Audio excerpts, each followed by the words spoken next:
E hoje nós vamos falar um pouco, né, sobre o que tem no nosso coração, o que nós temos ouvido da parte de Deus, e nós sabemos que, cara, a intimidade com Deus é tudo que nós podemos ter, entendeu? O Flora, deixa eu só combinar uma coisa aqui com o Flora aqui, em off.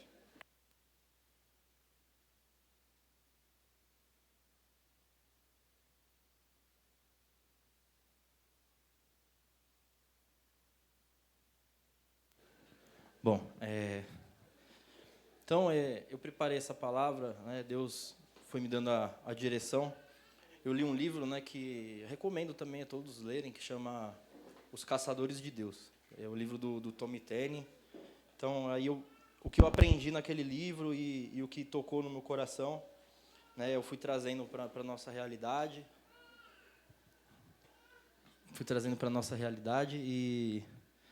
E tem muitas coisas nesse livro que tocou assim no meu espírito, né, e eu senti Deus falando comigo. E eu senti Deus trazendo muitas coisas à minha memória, né? Eu não sou, assim, eu não sou de falar o que eu não vivi. Eu não sou de falar o que eu não sei. Então, assim como Paulo, né, como Pedro, né, como João falaram para aquele mendigo, o que eu tenho eu vou dar para vocês hoje. O que eu tenho aqui que Deus colocou no meu coração é o que eu vou dar para vocês, né? Eu trouxe uma colinha aqui porque o negócio é extenso, né? Então eu vou contar um pouco da minha história de quando eu cheguei nessa igreja, né? A gente já teve muitos períodos aqui nessa igreja aqui, né? A gente já teve muitos acampamentos, muitos temas, né? A gente tem seguido essa direção que o Espírito tem conduzido a gente, né?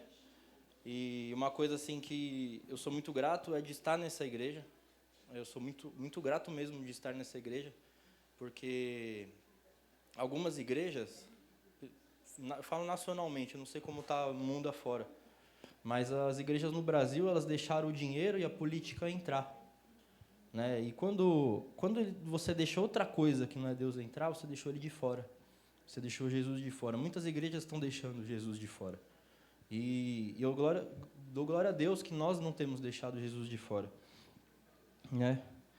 E muitas delas, né, dessas igrejas são lindas, maravilhosas, tem paredes bonitas, né, tem luzes, tem fumaça, tem o louvor, tudo combinando, os caras super afinados, as melhores guitarras, as melhores baterias, melhor som, né, o pregador, ele começou a falar, você já está chorando, já te fez, mas às vezes aquilo é muito bonito por fora, né, e por dentro está podre, né, parece a laranja, né, quando está na...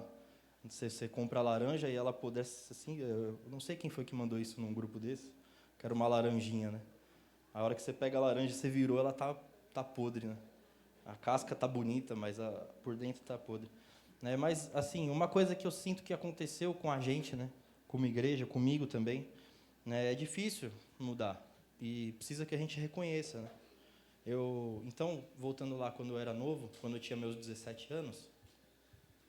A Joy vai lembrar um pouco disso, o Thiago, o Rogério, o pastor principalmente, né, que eu já briguei muito com ele naquela época, batia muita cabeça, né? Quando eu cheguei era lá na Tietê, né? Não sei quem que era da Tietê aqui, levanta a mão só para tem uma galera, graças a Deus. Vocês vão lembrar que a Tietê era um corredorzinho assim, né? Você entrava na igreja assim, era um corredorzinho apertado, mano, era lotado apertado porque era lotado de gente, cheio de gente. Né, lugar meio apertado, as coisas do pastor ali, o púlpito ficava de lado, tinha uma galeriazinha um pouco mais alta, né? Era uma igreja assim que eu cheguei, quando eu cheguei com 17 anos, eu estava com vários problemas familiares, assim.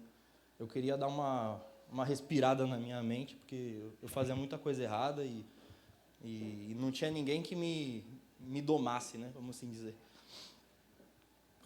E aí eu lembro que eu cheguei nessa igreja, tudo, né? Algumas vezes, né? E aí as coisas na igreja me deixavam um pouco incomodado, né? Eu estou falando da minha primeira vez, nem do acampamento. Então, assim, eu cheguei com alargador, com brinco, né? Não sei o quê. Aí a galera, tipo, meio que olhava e falava, ih, meu, esse cara aí, você é roqueiro, né? Ah, esse brincão aí e tal, não sei o quê. Aí eu achava a galera meio mal educada. Eu falava, mano, que falta de educação, né, mano? Nunca vi a pessoa tá falando já da minha orelha, né? Pô, nada a ver, né?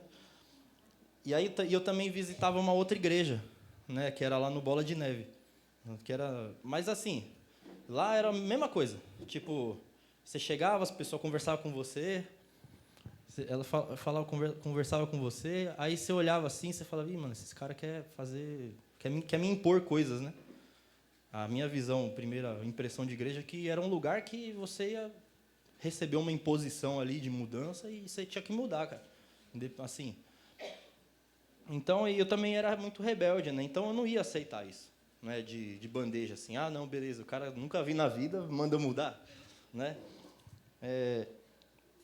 E eu não e lá no Bola de Neve, né, um exemplo. Também não era uma igreja de libertação, era uma igreja tipo também bonitinha, tinha louvor, tal, não sei o quê. E para mim, que era a primeira impressão, para mim não ia fazer muita diferença, porque eu não ia saber diferenciar o que é e o que não é, né? E assim, peraí. Então é isso. E eu vim aqui hoje, nessa manhã, né, a gente fez uma oração agora sobre sentir tristeza, né? E essa tristeza dessa oração, que remete a essa oração, ela te leva para um caminho ruim, né? Te leva para a morte, te leva para a tristeza mesmo da depressão. Mas existe uma... Eu vim nessa manhã trazer uma mensagem até um pouco triste, né? Para provocar realmente uma tristeza, mas é uma tristeza que ela vem segundo Deus. Põe aí, Flávio, que pedi para ele deixar na manga ali. Né? Que fala, né? Ó, 2 Coríntios 7:10... A tristeza, segundo Deus, opera arrependimento para a salvação, da qual ninguém se arrepende, mas a tristeza do mundo opera a morte. Né? Então, muita gente, né, para esse acampamento chegar, a gente fez jejum de comida, né, fez uma consagração, orou à noite, né, pediu uma coisa diferente de Deus, e isso é ótimo. Né? Isso mostra que a nossa comunidade, nosso povo aqui, ele tem fome, ele sente fome, né? Mas você vê que hoje a gente precisa provocar a fome. Ela não está vindo muito natural, ela tem que ser provocada. E porque de tempos em tempos, né, a gente precisa provocar essa fome, né? Aí em Mateus 15:26, Flora, porque a gente acabou se tornando igual a mulher cananeia, né, que pediu migalhas nas mesas de Jesus e para ela estava ok, né? E Mateus 15:26 fala, ele, porém, respondendo, disse, não é bom pegar no pão dos filhos e deitá-lo aos cachorrinhos. Passa aí, falou, pode passar. E ela disse, sim, Senhor, mas também os cachorrinhos comem das migalhas que caem da mesa dos seus senhores. Então Jesus respondeu e disse, ó mulher, grande é a sua fé, seja isso feito para contigo como tu desejas. E desde até aquela hora, a sua filha ficou sã. É claro que tem uma diferença muito grande, né? Você comer a comida do mundo e comer a migalha de Jesus. É muito melhor. Ainda assim é muito melhor você comer migalhas da mesa de Jesus. Então a gente vem para a igreja, a gente vem com uma causa, né? Vem pedindo para Deus curar a gente, vem para nos libertar de um pecado, nos convencer, né? A gente vem para a igreja ser uma pessoa moralmente melhor. E muitas vezes a gente faz uma coisa um pouco pior, que é pedir para o pastor fazer essas orações para a gente mudar, né? Pastor, vem cá, ora por mim, porque, poxa, cara, não consigo mudar daquele pecado lá, não consigo não sei o quê. Mas, às vezes, aquela pessoa, ela só está, beleza, ela está externando que ela está com um problema, está pedindo uma ajuda, está tudo certo, né, quanto a isso. Mas a gente coloca uma pessoa para intermediar a nossa busca a Deus. Sendo que, se você tiver o coração disposto, disponível, você vai conseguir buscar, né? Nós somos mãos para dar apoio, para dar ajuda, para dar auxílio, né? Nós não podemos colocar pessoas como muletas, né? E na última década aí na nossa igreja, né, a gente teve muitos membros, muitos visitantes, né? Pessoas que vinham ver o que estava acontecendo, né? Vinham no Basta, né? Estava lembrando ali, tinha um estoque de balde no Basta, né? Que era para a galera que ficava lá endemoniada e vomitava, beleza. E o que aconteceu que teve muita libertação, teve muita cura, né? Mas às vezes a gente via a igreja muito cheia e as pessoas vinham ver show, né? Elas queriam ver espetáculo, queriam ver, nossa, o sobrenatural está acontecendo ali, então vamos dar curiosidade, né? Vamos ver o que está acontecendo. A gente criou nossos métodos, as apostilas, né? E a gente sempre teve, né, as pessoas disponíveis fazendo a intercessão, né? E muita gente não entendia que não era o método, mas era a vida das pessoas que estavam ali querendo Deus, que traziam a presença de Deus, e a presença de Deus que fazia tudo aquilo. Então, a gente foi se acostumando com a igreja ser assim, né? E o Espírito Santo, ele não traz mais um espanto quando ele chega. Ele não traz mais temor no nosso coração quando ele vem. A gente fez disso um costume, né? E eu estou falando isso das minhas primeiras impressões, né? De quando eu cheguei na igreja, antes de eu chegar no acampamento, de eu conversar de fato com Eliezer, né? Numa dessas visitas, teve um dia que ficou na minha memória, né? O pastor está aí, cadê ele? Sei lá. Enfim, a Sirlene está aí. A Sirlene vai lembrar disso. Então, eu era um cara muito duro, assim, né? De acreditar em Deus, de acreditar no mover sobrenatural de Deus, né? Eu achava que as pessoas que falavam em línguas estavam, sei lá, meio maluca, né? Sei lá, estavam fazendo teatro, né? Ou tipo assim, na hora do louvor, nada acontecia, sei lá, era uma coisa meio ensaiada, que os pastores eram pilantra, né? Que por trás, nos bastidores, tinha coisa errada, né? E numa dessas visitas da Tietê, eu lembro que a presença de Deus ela veio tão forte naquele dia. E eu não lembro quem era que estava falando em línguas, mas parou tudo. Tava lá a reunião rodando, o louvor da Tietê era mó bacana, todo mundo batia palma, tudo. Não era igual hoje, né? Tinha coordenação, as pessoas faziam tudo certinho, né? Era. Oi? Não, era um negócio bacana, mas parou. A presença de Deus foi tão forte aquele dia que tudo parou. E aí tinha uma pessoa falando em línguas e a Sirlene estava traduzindo. E a tradução dessa profecia, dessa língua aí, era uma mensagem para o pastor. E aí o pastor ficou na frente da Sirlene, da pessoa, e a Sirlene estava com o microfone. Você lembra disso, Sirlene? Você lembra? Então, aí quase morreu. A pessoa que estava falando em línguas estava desesperada, chorando em línguas, falando assim, parecia uma cachoeira. A Sirlene estava traduzindo, tudo chorando, e o pastor chorando, não estava aguentando, cara. E Deus falava assim, né? Eu lembro disso até hoje, mano, me arrepia. Que Deus falava assim para ele, falava, cuida do meu povo, cuida da minha igreja. Tá louco, mano. Era primeiras vezes, nem acreditava em Deus, mano. Entendeu? Só que aquele dia eu falei, não é possível, isso daqui não é normal. Isso não, assim, não é ensaiado, isso aqui não tem como. Né? Então, eu era um cara descrente, né? Eu não tinha certeza. Né? E aquilo quebrou uma crença errada que eu tinha, um sofisma, né? De que os pastores eram iguais, né? E ainda que aquilo não tivesse me convencido, né, plenamente do pecado, eu não mudei minha vida ali instantaneamente, aquilo foi uma semente de que um dia eu pisei na presença de Deus e aquilo me marcou. Eu falei, não, aquilo ali é sério, né? E aí, né, Lamentações 3, 20, 21, 24, não precisa mudar não. Fala, né, que eu quero trazer à memória aquilo que me dá esperança. Né, esse dia, eu lembro muito desse dia, isso me dá muita esperança lembrar desse dia. Né, mas eu não quero ficar preso no passado, sabe? Eu quero ir para o alvo, né, a fim de ganhar o prêmio do chamado celestial de Deus, que está em Filipenses 3. Né? Eu quero trazer uma mensagem aqui até um pouco rápida, se eu puder, porque eu quero dar tempo para Deus aqui. Eu não quero ficar lendo muito, né? Eu não quero ficar... eu quero dar tempo para Deus, para a gente viver momentos como aquele, né? E então hoje parece que a gente vive uma paz, né, na igreja. Tá tudo bem, não tem nada muito grave acontecendo, né? Só um minutinho.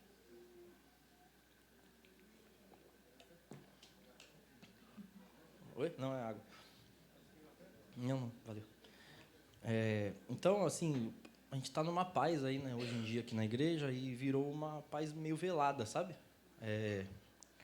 Ficou muito fácil manter a aparência aqui dentro da igreja. Ficou muito fácil ser crente aqui dentro. Antes a gente tinha os puxão de orelha, tal, né? Até um pouco mais forte, né? Hoje ainda tem, mas a coisa era punk, né? Antigamente, né? Então, mas hoje em dia ficou mais fácil, né, manter a aparência, e lá fora a gente vive sem nenhum temor, faz as coisas erradas, né? E o pior de tudo, lá fora a gente não sente fome. Fora do acampamento é que a gente precisa saber o que é a intimidade. Nós viemos aqui para o acampamento, né, para buscar a intimidade, sim. A gente veio para encher o tanque, né? Mas a gente vai rodar lá fora com esse tanque. A gente precisa estar abastecendo ele toda hora, né? Então, essa paz, né, que a gente vive, ela é muito tranquila, né? Só que esconde uma guerra que ela já está vencida, né? Pela nossa acomodação. Parece que a gente já venceu algumas lutas e o diabo não ataca mais a gente, né? Então, mas ele não ataca porque ele já sabe que a gente está dormindo. Ele não vai atacar quem já está dormindo, né? A gente sabe que Deus, né, como esse momento que eu falei, a gente sabe que Deus esteve ali, né? Mas a gente tem que reconhecer que a gente tem feito de Deus uma visita. A gente não tem feito dele um morador da casa. A gente não tem feito dele o dono da casa. A gente tem feito dele um visitante. Mas se a gente tiver fome de Deus, ele vai vir e ele vai permanecer. Porque Deus, ele não vai se limitar ao culto, certo? Mas a gente limita Deus ao culto. Porque a gente só quer que Deus esteja no culto. Quando eu for no culto, eu quero ver, eu quero falar, eu quero ouvir, eu quero receber, né? Mas Deus não está só aqui, né? A gente acaba limitando ele de morar na nossa vida e a gente trata Deus como uma visita na nossa agenda. E quando a gente sai da igreja no domingo à noite, a gente dá tchau para Deus. Beleza, acabou o culto, 9 horas, tchau, Jesus. Domingo que vem eu volto, né? Apocalipse 3, versículo 15 e 16.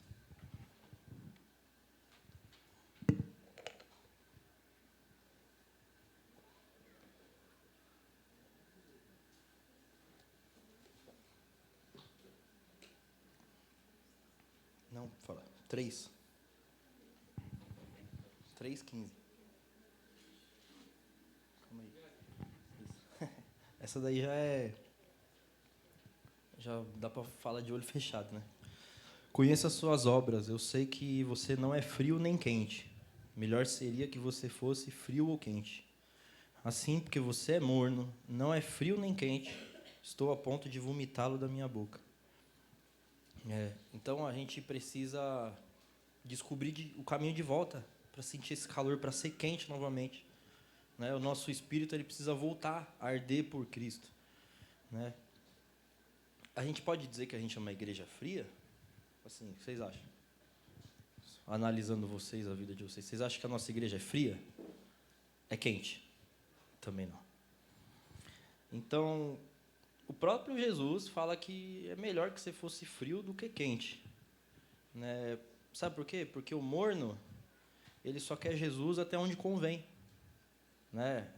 Sabe quando você vai, sei lá, aqui fugindo um pouco, você vai cozinhar um ovo, você precisa ferver a água.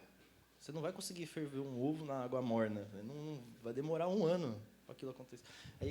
E assim, não é que Jesus prefere que você seja frio do que morno. Não é uma preferência dele.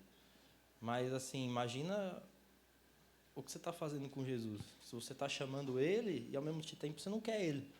Você fala, Jesus, vem cá, que nem ontem lá na peça, né? Toma aqui, ó, o banco é seu. Mas não senta não. Não senta não, porque aqui ainda tem outra prioridade. Tem outro dono do banco aqui, mas não é seu, né? Então, imagina que Jesus quer vir aqui no nosso meio e a gente fala assim, Jesus, vem domingo até as 20, até as 21, 20h30. Se não acabar 20h30 a reunião, mano, então Jesus está errado. Né? Tipo assim, só nas quartas-feiras até as 10. Tá bom, Jesus? Depois disso a gente se fala, né? Na casa do pastor, né? Nos encontros, no estudo bíblico, a gente se fala, Jesus. Nas nossas programações a gente vai se falando, né? Vem aqui no acampamento, né? Não vem não quando eu sair daqui lá na minha casa, né? Vai na igreja, mas não vai lá no meu trabalho, não vai na minha escola, né? A gente ainda quer manter as coisas que fazem bem para a nossa carne, né? A gente quer andar com os velhos amigos, quer manter os velhos hábitos, quer discordar de algumas coisas que é muito expressa, assim, que você sabe que você está fazendo, que está atrapalhando a sua salvação, está atrapalhando a sua santidade, mas você quer manter aquilo, né?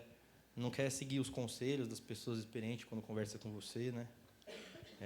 A gente pega Jesus, que é o dono, e deixa ele do lado de fora, como uma visita. Né? Aí, um trecho do livro lá que eu coloquei aqui, que fala assim, né? O verdadeiro avivamento acontece quando uma pessoa mais difícil, inatingível que você conhece, tem um encontro com Jesus, contrariando todas as probabilidades. Então, lembrando daquele episódio, eu me considero uma pessoa que era muito inatingível, sabe, por Jesus. E eu não sei quem pode também se encontrar dessa forma. Mas quando a presença de Deus está ali, é impossível você não se convencer. É impossível você se tornar uma pessoa indiferente, né, à presença de Deus. E nós precisamos nos tornar novamente essa igreja. Talvez a gente tenha deixado um pouco. A gente ainda é uma igreja que liga o fogão, mas a gente ainda não está botando no fogo alto, né? Não tá temos que voltar, né? Voltar, rebobinar a fita, falar, precisamos consertar aqui dentro, porque nós se acostumamos e para nós está bom. Não está bom. Eu vou ler Daniel 3 agora. Vou mudar um pouquinho, vou dar uma pausa, né, nessa reflexão. Eu vou ler Daniel 3.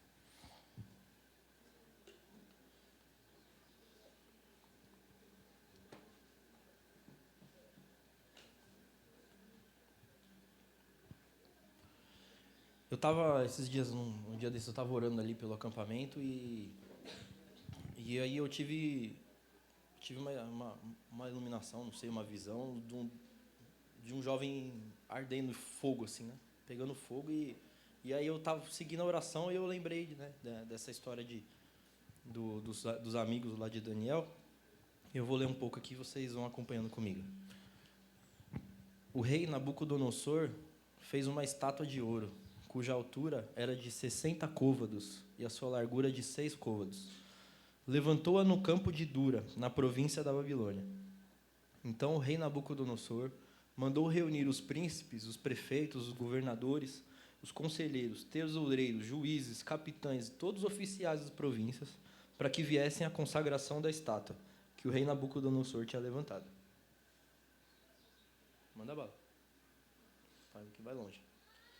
E o arauto apregoava em alta voz, ordena-se a voz: ó povos, nações e línguas, quando ouvires o som da trombeta, da flauta, da harpa, da sambuca, do saltério, da gaita de fole, toda espécie de música, prostrai-vos-eis e adoreis a estátua de ouro que o rei Nabucodonosor tem levantado. E qualquer que não se prostrar e não o adorar, será na mesma hora lançado dentro da fornalha de fogo ardente. Deixa eu só ver até onde eu vou. Vai até o 19 aí. Portanto, no mesmo instante que todos os povos ouviram o som da trombeta, da flauta, da harpa, da sambuca, do saltério e de toda espécie de música, prostraram-se. Todos os povos, nações e línguas o adoraram, a estátua de ouro que o rei Nabucodonosor tinha levantado. Pois no mesmo instante chegaram perto alguns caldeus e acusaram os judeus. Responderam, dizendo ao rei: Nabucodonosor, o rei vive eternamente. Tu, rei, fizeste um decreto pelo qual todo homem que ouvisse o som da trombeta, da flauta, da harpa, da sambuca, do saltério, da gaita de foles e toda espécie de música, se prostrasse e adorasse a estátua de ouro. E qualquer que não se prostrasse e adorasse, seria lançado dentro da fornalha de fogo ardente. Alguns homens judeus, os quais constituíste sobre os negócios da província da Babilônia, Sadraque, Mesaque e Abednego. Estes homens, ó rei, não fizeram caso de ti. A teus deuses não servem, nem adoram a estátua de ouro que levantaste. Então Nabucodonosor, com ira e furor, mandou trazer a Sadraque, Mesaque e Abednego, e trouxeram os homens perante o rei. Falou Nabucodonosor e lhes disse: é de propósito, Sadraque, Mesaque e Abednego, que vós não serves aos meus deuses, nem adorais a estátua de ouro que levantei? Agora, pois, se estáis prontos, quando ouvirdes o som da trombeta, da flauta, da harpa, da sambuca, da gaita de foles, de toda espécie de música, para vos prostrardes e adorares a estátua que fiz, bom é. Mas se não adorares, serei lançados na mesma hora dentro da fornalha de fogo ardente. E quem é, ó Deus, que vos poderá livrar das minhas mãos? Responderam Sadraque, Mesaque, Abednego e disseram ao rei Nabucodonosor: não necessitamos te responder sobre esse assunto. Eis que o nosso Deus, a quem nós servimos, é quem nos pode livrar. Ele nos livrará da fornalha de fogo ardente e da tua mão, ó rei. E se não, fique sabendo, ó rei, que não serviremos a teus deuses, nem adoraremos a estátua de ouro que levantaste. Vai parar no 19 mesmo. Então Nabucodonosor se encheu de furor e mudou-se o aspecto do seu semblante contra Sadraque, Mesaque e Abednego. Falou e ordenou que a fornalha se aquecesse 7 vezes mais do que costumava se aquecer. É interessante que o diabo sempre dá uma segunda chance, né? Você resistiu ali de primeira, né? Você está vencendo na primeira, você fala, não, peraí, vamos por outro lado ali, vai de novo, cai de novo aí. Né? O diabo ele tem uma paciência, né? Para você servir a ele. Então, é interessante que o Sadraque, Mesaque e Abednego, eles falaram assim, né? Nosso Deus pode nos salvar, mas se Ele não nos salvar, a gente também não vai adorar o seu Deus. Eles tinham uma coisa na cabeça deles, né? Que é assim, Deus pode ser que Ele não queira, mas Ele pode, né? E eu vou mudar, eu vou fazer uma salada, né? Essa palavra aqui, mas vocês vão entender onde eu quero chegar, né? E agora eu vou entrar numa parte que assim, somente os mortos conseguem ver a Deus, né?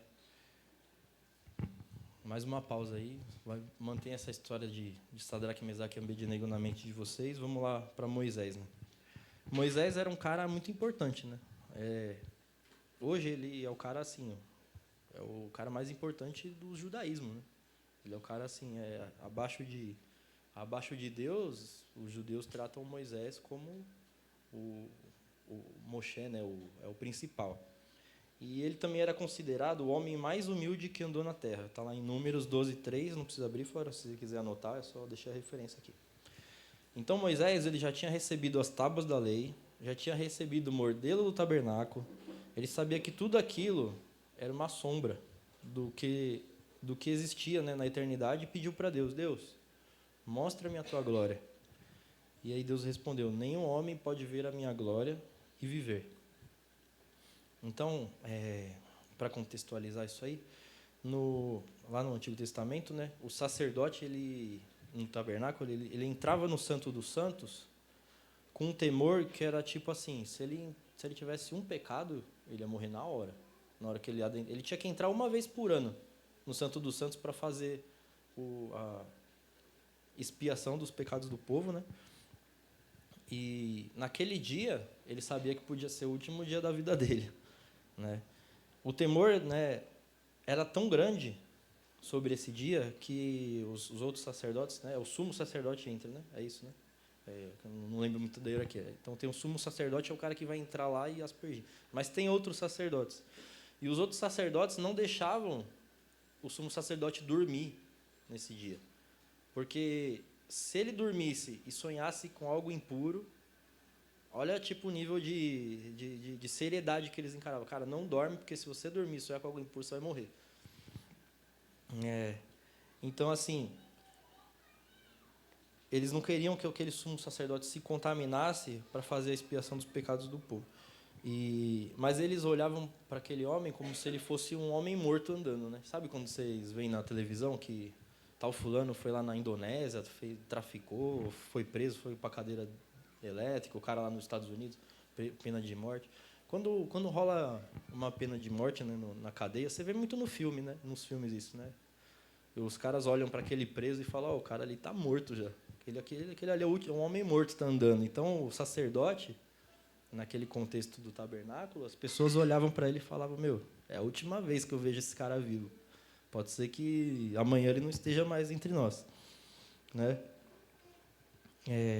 Então, aí ele entrava no tabernáculo, chegava diante do véu, ele tinha que passar a mão por dentro do véu com o incensário, ele tinha que agitar o incensário até que toda a parte interna do Santo dos Santos tivesse coberta de fumaça.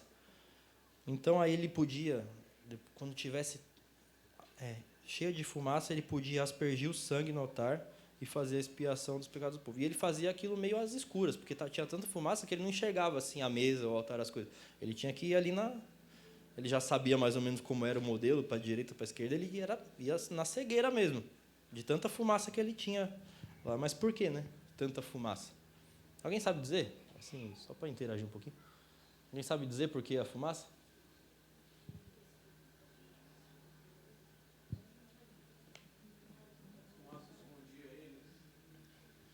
Porque se ele olhasse diretamente para a face de Deus, ele morreria. É isso, porque se você entrar direto na presença de Deus, com a sua carne, já era. Você era fulminado, né? A carne, ela não consegue acessar a presença de Deus. Então, só para a gente ilustrar, né? Lá em Isaías disse assim: ai de mim, porque eu estou perdido, os meus olhos viram o rei. Isaías 6, né? Imagina, Isaías teve a visão do trono de Deus e eu acredito que ele olhou realmente para Deus. Eu acho que Deus conseguiu mostrar para ele. Fala que a orla das vestes, aí ele fala que ele viu o trono, ele viu os serafins. Nem que ele tenha visto só o dedinho do pé de Deus, assim, ó, só o mindinho dele, assim, os anjos tudo na frente. Ele já sabia que ele estava fulminado ali. Ele fala: ai de mim, né? Que eu sou um homem impuro, que habito no meio de um povo impuro. Os meus olhos viram o rei, o Senhor dos Exércitos. E quando ele fala estou perdido, ele já sabia, né, que ali podia ter sido o game over dele ali, ele ia morrer. Então, para vocês entenderem que o equivalente à morte no Novo Testamento é o arrependimento e o quebrantamento. Eles se tornaram proporcionalmente equivalente à morte física, né, no Novo Testamento, por causa da obra de Cristo, por causa do sangue de Cristo que morreu, né, no nosso lugar. Essa é a questão dele morrer no nosso lugar. Já existiu, já tem uma morte na nossa frente, né? Então, assim, o arrependimento e o quebrantamento, ele vai se unir a essa morte, né? Então, é o equivalente à morte física, né? Então, só que o que acontece? Por causa da obra de Cristo, a gente pode trazer a presença de Deus aqui perto. A gente não vai ser mais fulminado. Se Deus vier aqui e falar com a gente, como Ele fala, né? A gente não vai ser mais triturado. Porque Cristo já se triturou, né? Cristo já entrou nesse moedor de carne ali e falou: meu, vou pagar por todos. Para que eles possam acessar o trono, né? Lá em Hebreus fala, né? Chegamos confiadamente ao trono, né? Alguma coisa assim. Ao trono da graça. Cheguemos confiadamente ao trono da graça. Para alcançarmos misericórdia, né? Porque sabemos que Cristo já se colocou, né, nessa morte. Então, às vezes a gente resiste ao arrependimento. A gente resiste, a gente não... A gente até quer a presença de Deus, mas a gente está com medo de mudar. Está com medo de se arrepender de verdade, né? E quando Deus... Né, a salada aqui é grande. Quando Deus se apresentou naquela montanha para Moisés, que ele encheu a montanha de fumaça, e era trovão, ele falava com voz de trovão, e tinha tremor de terra, eu acho que tinha fogo também, né? Imagina, assim, todo mundo aqui, né? Como uma galera assim, e Moisés está aqui também com a gente, e aí acontece tudo isso, começa a tremer tudo. E aí Moisés fala: vamos, galera, vamos para lá, vamos subir. E aí os caras chegaram para Moisés e falaram: não, Moisés, sobe você. Sobe lá você, eu vou para o outro lado, que ali tá perigoso. Vai você, cara. Né? E, tipo, Moisés foi contra a corrente ali, né? Todo mundo foi para um lado, Moisés foi para o outro. Né? E às vezes a gente quer, né, vir para a igreja procurando a vida, né? Que a gente pode ter de melhor, né? Com as nossas coisas, com nossos bens, com a nossa saúde, não sei o quê. Né? Mas, às vezes, Deus está procurando a nossa morte mesmo, o nosso arrependimento. Está procurando sentir que você deseja Ele. Deus está querendo ouvir que você quer Ele. O pastor falou, né, domingo passado, falou, Deus está carente de falar. Cara, tipo, eu falei, meu, com certeza, Deus está muito carente de falar, mas a gente fala assim, Deus, você está carente, fica você carente, eu não quero te ouvir. E vai para o outro lado. E Moisés, ele foi, subiu lá um monte, né, ficou 40 dias lá, a galera achou que Moisés tinha até morrido, falou, meu, o cara foi nesse lugar aí, meio perigo aí, morreu. E aí eles se perverteram lá, colocaram o Arão para manobrar o Arão, coitado. Acabou sendo influenciado pela multidão, e aí todo o povo se corrompeu. Então, em Lucas 15, no versículo 10, só anotar a referência, não precisa abrir. Fala que quando um pecador se arrepende, os anjos fazem festa. Imagina uma festa lá no céu. Eu não sei, já vi umas festas boas aqui na terra, mas tipo uma festa lá no céu acontece quando um pecador se arrepende. Né? Você vê no Wall Street lá, quando os caras ganham muita grana, todo mundo pula, joga os papel para cima, as canetas. Né, os casamentos indianos dura 7 dias. Já viu isso? Vocês já viram essa coisa? Tem casamento dura uma semana. Pô, festão, imagina. Isso daí não é nada, cara. Perto da festa que os anjos fazem quando um pecador se arrepende. Imagina o céu fazendo uma festa. Tipo, padrão superior de tudo fazendo uma festa. Então, quando eu falei assim, eu vou falar sobre avivamento, eu vou falar sobre morte, porque igual na Bíblia fala, em Coríntios, fala que a semente, ela morre para nascer a planta.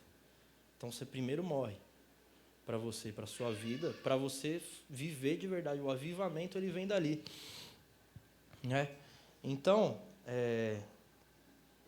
precisa começar em mim, precisa em nós, né? E quando começar em nós, vai se refletir aqui na igreja, né?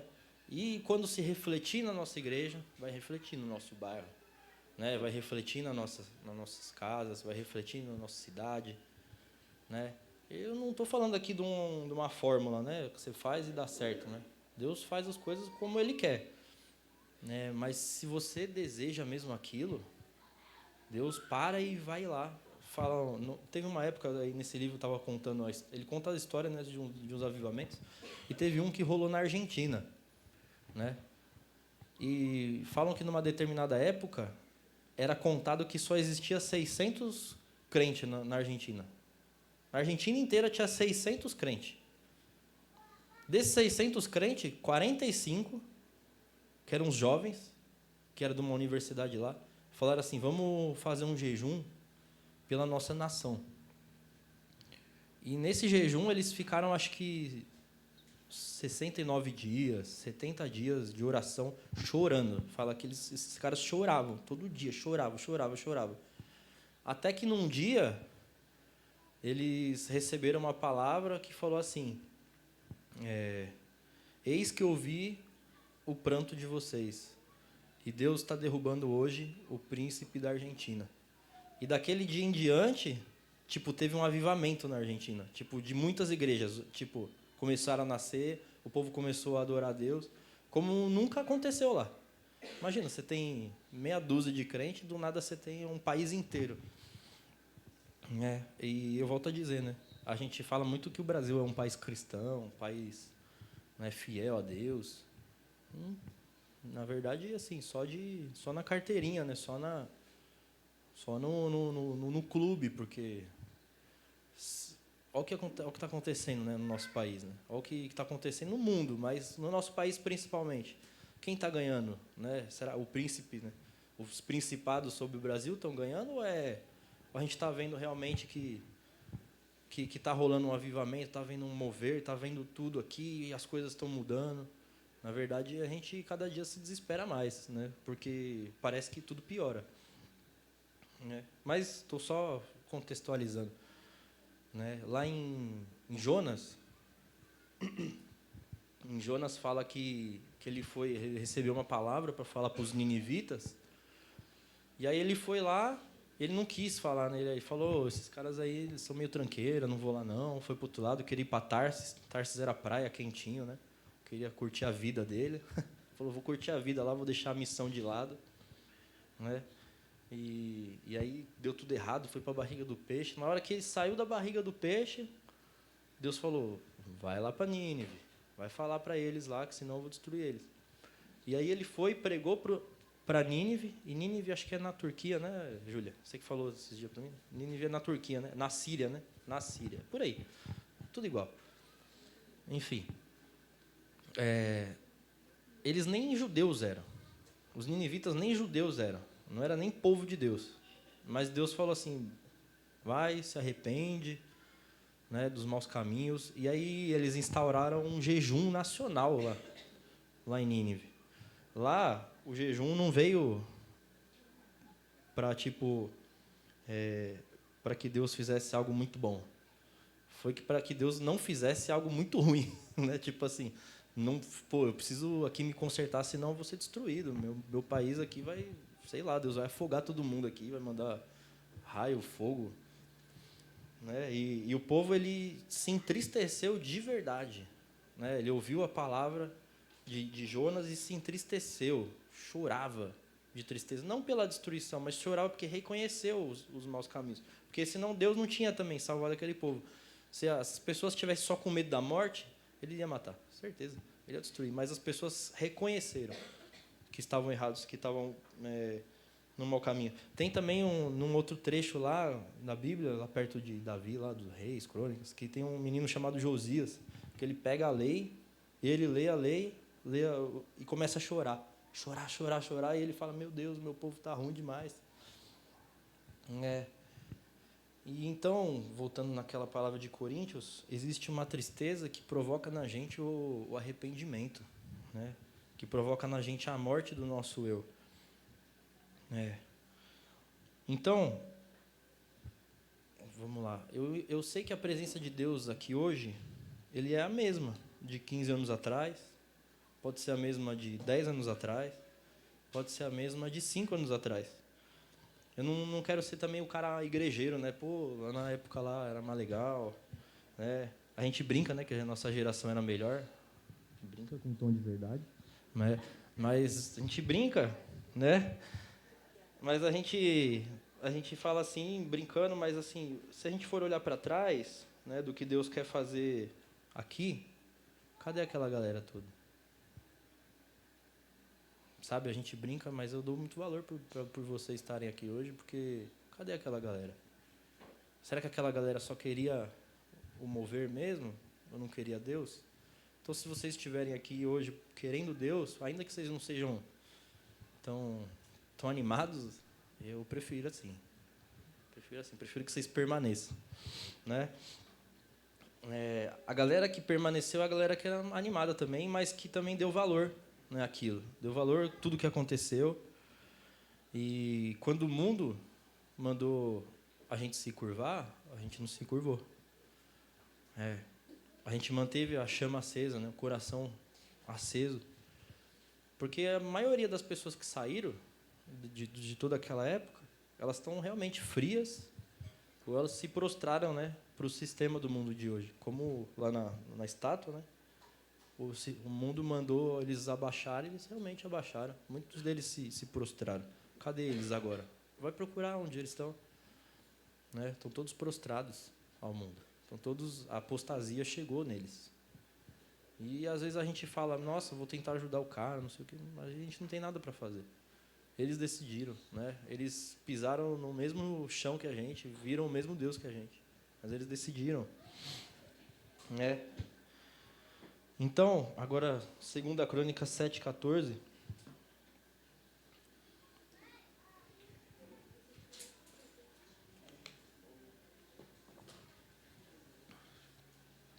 Fala aqui, né? Se o meu povo, que se chama pelo meu nome, se humilhar e orar, buscar a minha face e se afastar dos seus maus caminhos, dos céus eu o ouvirei, perdoarei o seu pecado e curarei a sua terra. Então, às vezes, esses maus caminhos, que esse povo tava rodando, não era nem os pecados assim muito absurdos, né? Não fumava, bebia, mas fazia o que dava na cabeça, né? Fazia o que dava vontade, fazia a vontade de si mesmo, né? Fazia a vontade do mundo, né? Às vezes a pessoa até acha que está bem, né? Fala, não, beleza, eu não peco mesmo, eu estou tranquilo, não faço nada errado, né? Aí no coração dela ela deseja mal para os outros, ela... Então, os maus caminhos, eles não são só pecados, só para deixar isso claro, não são só pecados, mas são todos os caminhos que Deus não está andando junto, né? A gente fala, né? Tem aqueles livros, né? Em seus passos, o que faria Jesus? Seus passos, o que faria Jesus? Né? A gente, às vezes, canta as músicas para Deus andar comigo. Vem andar, lembra dessa música? Vem andar comigo. E a gente pede para Jesus andar comigo, aí Jesus fala assim, não, vamos aqui. Não, Jesus, vai você. Eu vou para o outro lado. Né? Os maus caminhos é todo o caminho que a gente decide ir sem Jesus. Né? Todos os caminhos que a gente decide ir sem Cristo são maus caminhos. Então, lá na fornalha, né? Sadraque, Mesaque e Abednego falou assim, esse caminho aí que você quer, o rei Nabucodonosor, é para nos dar uma vida que a gente não quer, mano. A gente quer uma vida com Deus. Se a gente quer andar com Deus, a gente vai até o final. Vamos andar ali. Beleza, eu vou para a fornalha. Se ele não salvar, daqui eu vou para o céu, eu não vou para o inferno. Agora, se eu for até a fornalha, se eu me reclinar aqui a estátua, eu estou livre da minha morte física, mas a minha morte espiritual já está decretada.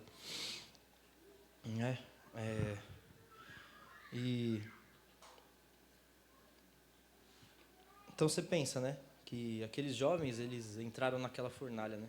Aí é muito do que eu vi na minha oração. Eles entraram, e eu fiquei refletindo nisso, né? Fiquei refletindo nessas coisas. Olha que coisa mais maluca, né? Eles entraram os três na fornalha e eles se tornaram parte ali do fogo. Eles não foram consumidos, né? Falam, na Bíblia diz que só as cordas que ataram eles tinha sido destruída, mas eles estavam lá livres dentro da fornalha e tinha um quarto homem lá, né? Deixa eu voltar aqui. Vai lá para Daniel 3 mesmo, ou Florinha?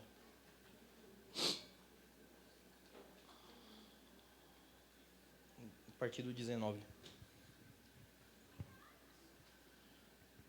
E ordenou aos homens poderosos que estavam no exército que atassem Sadraque, Mesaque e Abednego para lançá-los na fornalha de fogo ardente.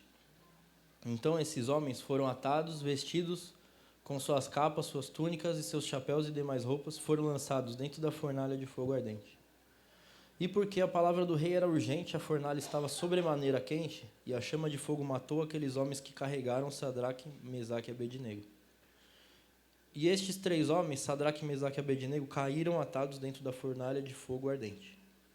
Então o rei Nabucodonosor se espantou e se levantou depressa, falou dizendo aos seus conselheiros, não lançamos nós dentro do fogo 3 homens atados? Responderam e disseram ao rei, é verdade, ó rei. Respondeu dizendo, eu porém vejo 4 homens soltos, que andam passeando dentro do fogo, sem sofrer nenhum dano. E o aspecto do quarto é semelhante ao Filho de Deus. Então, chegando Nabucodonosor à porta da fornalha de fogo ardente, falou, dizendo, Sadraque, Mesaque e Abednego, servos do Deus Altíssimo, sai e vinde. Então, Sadraque, Mesaque e Abednego saíram do meio do fogo. E reuniram-se os príncipes e capitães e governantes e conselheiros, e contemplando os homens, viram que o fogo não tinha tido poder algum sobre os seus corpos. Nem um só cabelo da sua cabeça se tinha queimado, nem as suas capas se mudaram, nem o cheiro de fogo tinha passado sobre eles. Falou Nabucodonosor, dizendo, bendito seja o Deus de Sadraque, Mesaque e Abednego, que enviou o seu anjo e livrou os seus servos que confiaram nele, pois violaram a palavra do rei, preferindo entregar os seus corpos para que não servissem nem adorassem outro Deus, senão o seu Deus. Porque por mim, pois, é feito um decreto. Todo povo, nação e língua disser que blasfêmia contra o Deus de Sadraque, Mesaque e Abednego seja despedaçado. O cara era meio ele era meio carniceiro, né? Esse cara aí, né? E só para contextualizar, o Nabucodonosor, ele na Babilônia tinha muitos deuses mesmo, eles eram bem politeístas, né? Então, assim, eles tinham um panteão, né, que fala, né? Quando são muitos deuses, é um panteão. E Nabucodonosor, tipo assim, ele não foi convencido ali que Deus era o único Deus. Ele colocou Deus em mais uma prateleira de outros deuses, né? Mas isso não foi suficiente para convencer Nabucodonosor. Mas a atitude de Sadraque, Mesaque e Abednego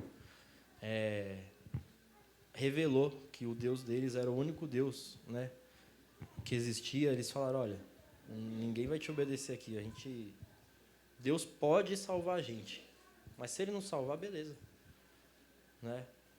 Eles falaram, né? E o interessante é que o mundo toda hora ele manda a gente se prostrar a uma estátua nova, né? Ele manda a gente adorar uma ideia nova, uma ideologia nova, uma vertente aí de pensamento, política. Até mesmo na igreja tem doutrinas, né? Tem doutrinas calvinismo, arminianismo, papapá, né? E às vezes você pega uns caras, eles se debatem entre eles, estão se degladiando por causa de teologia, né? Então, assim, aquilo se tornou uma estátua também, né? De uma adoração que não é a verdadeira. A verdadeira é reconhecer a soberania de Deus, reconhecer que Deus pode, né? Acima de todas as coisas. E, claro, não estou falando mal de teologia, Deus o livre. Eu também vou estudar um dia com fé em Deus, né? Vou estudar bastante. Mas, enfim, o que eu quero dizer é que eu vejo que tem muita divisão, né? Existe muita divisão, né? E a questão era o quê? Os três ali, eles estavam unidos. Eles não estavam querendo saber se eles eram judeus, né? Tem várias linhas no judaísmo, mas não importava ali. Ali, para eles, Deus era um só, né? Deus era o que importava. E aí eles se tornaram parte daquele fogo, né? Entraram naquela fornalha e o fogo não consumiu eles.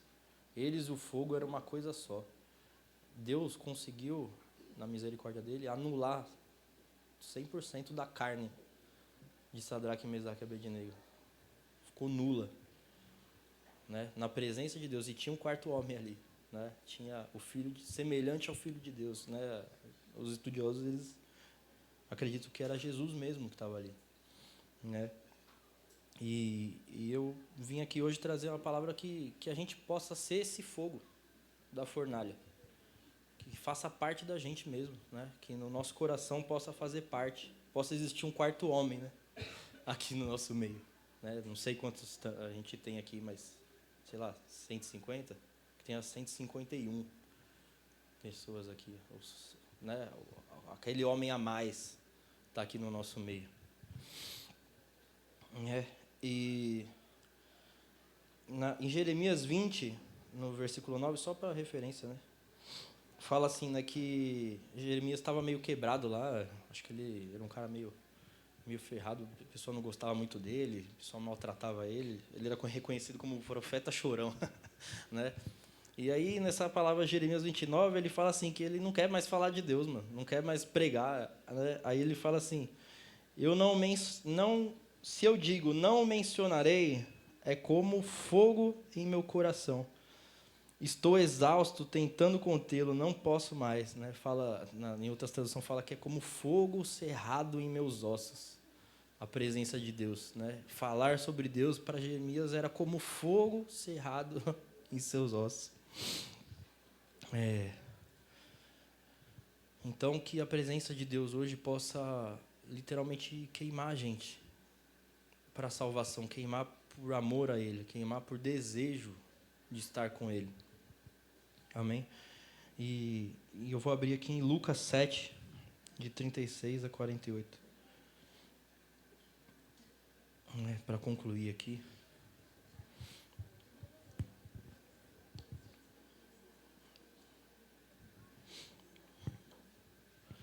E essa história, né, é sobre o vaso de alabastro, né, sobre a mulher pecadora que trouxe o vaso de alabastro e dentro do vaso tinha um perfume, né, chamado nardo.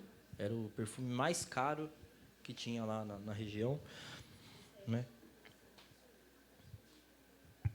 e fala assim, e rogou-lhe que um dos fariseus que comesse com ele. E entrando na casa do fariseu, assentou-se à mesa. E eis que uma mulher na cidade, que era uma pecadora, sabendo que ele estava à mesa na casa do fariseu, levou um vaso de alabastro com unguento. E estando por detrás, aos seus pés, chorando, começou a regar os seus pés com lágrimas, e os enxugava com os cabelos da sua cabeça. Beijava os seus pés e os ungia com unguento. Quando isto viu o fariseu que tinha convidado, falava consigo, dizendo: se esse fosse profeta, bem saberia quem é e qual a mulher que lhe toca, porque é uma pecadora. E respondendo, Jesus disse-lhe: Simão, uma coisa tenho a dizer-te. E esse disse: dize-a, mestre. Um certo credor tinha 2 devedores. Um devia 500 dinheiros e outro 50. E, não tendo eles com que pagar, perdoou-lhe a ambos. Dize, pois, qual deles o amará mais? E Simão respondendo disse: tenho para mim que é aquela a quem mais perdoou. E ele lhe disse: julgaste bem. E voltando-se para a mulher, disse a Simão: vê essa mulher? Entrei na tua casa e não me desse água para os pés, mas essa regou os meus pés com lágrimas e os enxugou com os cabelos da sua cabeça. Não me deste ósculo, mas esta, desde que entrou, não tem cessado de me beijar os pés. Não me ungiste a cabeça com óleo, mas esta ungiu os meus pés com unguento. Por isso te digo que os seus muitos pecados lhe são perdoados, porque muito amou, mas aquele a quem pouco é perdoado, pouco ama. E disse a ela: os teus pecados te são perdoados. Né? Em outros livros que falam dessa mesma história, conta algumas outras particularidades, né, desse episódio. Fala que aquela mulher ungiu Jesus para o sepultamento dele. Né? Jesus fala: essa mulher está me ungindo para o meu sepultamento. Né? Em uma outra parte, Jesus fala assim: o que essa mulher fez vai ser lembrado para sempre. Né? Em outros momentos também fala que esse cara que recebeu ele, o Simão, chamava Simão o leproso. Ou seja, esse cara já tinha até sido curado por Jesus, porque eles não iam comer com um cara doente de lepra, né? Jesus tinha curado o cara, né? Os judeus abominavam, né? A lepra era uma doença que as pessoas não podiam chegar perto. E em outros, tá lá na Bíblia de vocês, deve ter aqueles parênteses que mostram as referências lá, Marcos, Mateus. Vocês dão uma folhada nessas referências, vocês vão ver o contexto. Então ele era um cara que ele foi curado por Jesus. E aí ele decidiu dar um banquete na casa de Jesus. Na casa dele para Jesus. Só que esse cara, ele não recebeu Jesus ali como Deus, com honra. Na verdade, ele não recebeu Jesus como ninguém. Porque uma pessoa normal era recebido com honra. E ele não recebeu Jesus com honra. Porque, assim, aquele contexto lá... muito antigamente, eles andavam de camelo, andavam com sandálias, né? Então, assim, o pé da galera era meio sujo mesmo, de esterco, de terra, né? Hoje a gente tem uns tênis bonitinhos, bacaninha, confortável, né? Meia para esquentar o pé. Aquela galera não tinha isso, né? Andava com o pezão no chão mesmo. Então era um costume da época, a pessoa visita, chegou na sua casa, tá aqui a água aqui, ó, lava o seu pé para você entrar, para você ficar confortável, né? E nem isso, ele falou assim: cara, o cara tá com o pé sujo, deixa ele aí com o pé sujo. Tipo assim, meio que o cara foi insultando Jesus. Ao meu ver, ele foi dando insultos, né, silenciosos, né? Quando você que recebe uma visita de cara feia, né? O cara recebeu a visita de cara feia. E era logo quem, né? Jesus, né? Pô. E fala assim, né? Você não me deu água para os pés, mas essa mulher regou os meus pés com as suas lágrimas e os enxugou com os cabelos de sua cabeça. Vocês podem dizer assim, quem sabe bem, qual é a glória da mulher escrita no Novo Testamento por Paulo? O cabelo, né? Então, aquela mulher, ela se despiu da sua glória. Ela não considerou a glória dela, que era o cabelo dela, né, a beleza dela, e usou o cabelo dela de toalha para secar os pés de Jesus, né? Não me deste ósculo, mas essa mulher entrou e não tem cessado de beijar os meus pés, né? Quando a gente recebe uma visita, um amigo na igreja, a gente abraça, dá um beijo no rosto, né? Na nossa casa, na igreja. O cara falou assim: "E aí, Jesus, beleza? Entra aí." Tipo, beleza, entra aí, cara. Senta aí. De qualquer jeito, né? Tratou Jesus de qualquer jeito, né? Não me ungiste a cabeça com óleo, mas esta ungiu os meus pés com unguento, né?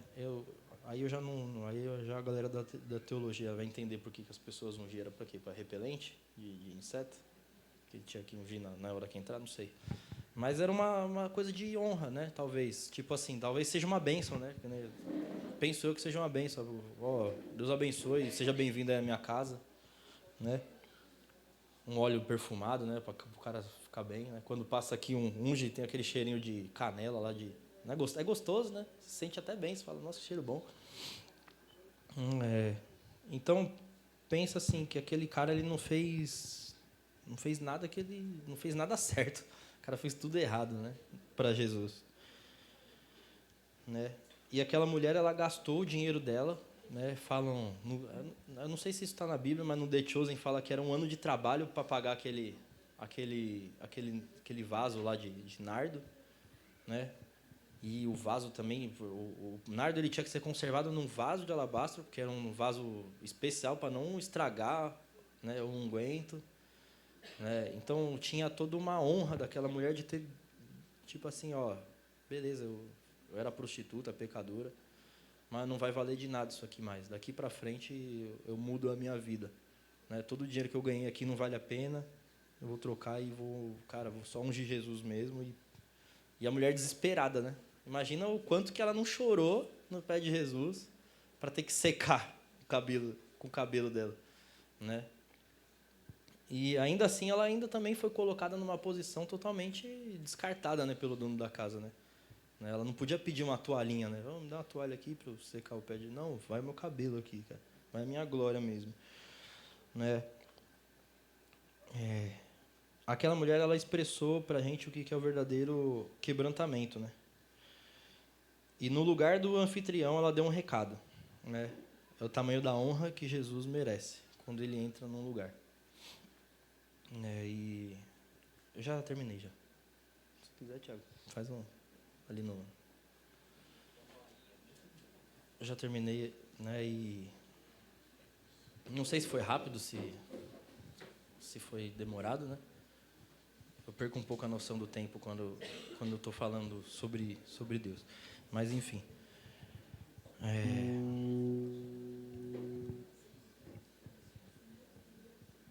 Eu acredito que nós vemos aqui hoje para receber Jesus, sabe? Para receber Jesus, mas não como uma visita. Não como um convidado. Não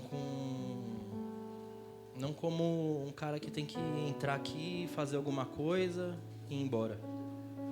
Né? Nós queremos ele como morador, nós queremos ele como o dono mesmo, né? Aquela cadeira, né, da peça lá, a gente vai realmente dar a ele o lugar, né, no nosso coração para Deus, né? E, né, Tiago, tem aquela música lá aquela em inglês lá, né? Ele fala assim, né?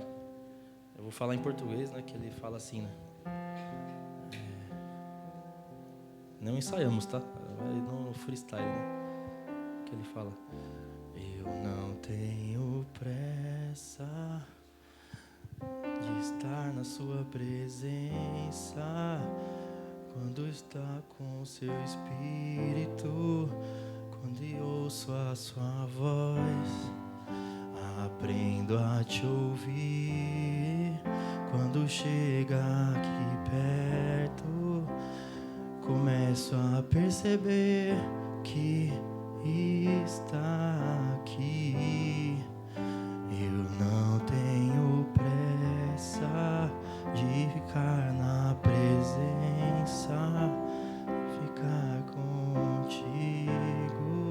Quando venho aqui, aprendo a te ouvir, descansar na presença. Eu posso ver o que fala pra mim. É tipo isso, mais ou menos isso. Aqui é em inglês, né? Ela fala... Como é que é o nome da música mesmo? Not in a Hurry. Que eu não tenho pressa mesmo, né? Eu não tenho pressa, cara. Eu não vim pra cá com pressa de ir embora. Eu não vim pra cá com pressa de sair da presença de Deus, sabe? Eu não vim pra cá com pressa de que Ele vai embora. Eu vim pra cá com anseio de que Ele venha e permaneça.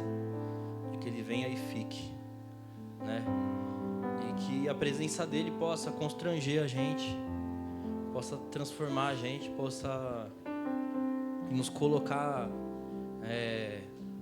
de verdade assim numa posição de adoração, que a gente possa reconhecer Jesus como Ele é maravilhoso, como Ele é bonito, como o que Ele fez por nós foi grande, foi intenso, né?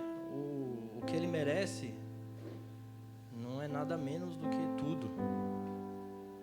O que Deus merece, o que Jesus merece da nossa parte é tudo. Amém? E depois a gente toca essa daí da Nívia, do Valos de Alabastro. Aí o pessoal canta aí do louvor, que eu não sou cantor, né? A gente toca essa música e a gente ora. Amém? Porque é isso. O que é intimidade, né? O que é querer intimidade? Se não querer que Jesus fique, se não querer que Jesus esteja ali, né? Ele não é uma visita, Ele não é um convidado informal, Ele não é um convidado que a gente não quer dar honra a Ele. Ele é um convidado de honra. Ele é o dono da festa, Ele é o dono de tudo. Amém? Então vamos chamar o pessoal do louvor para poder vir aí cantar essa música aí. Que vocês possam colocar hoje na mente, né? Que todos nós possamos botar na nossa mente que é esse lugar que a gente precisa estar, na presença de Deus.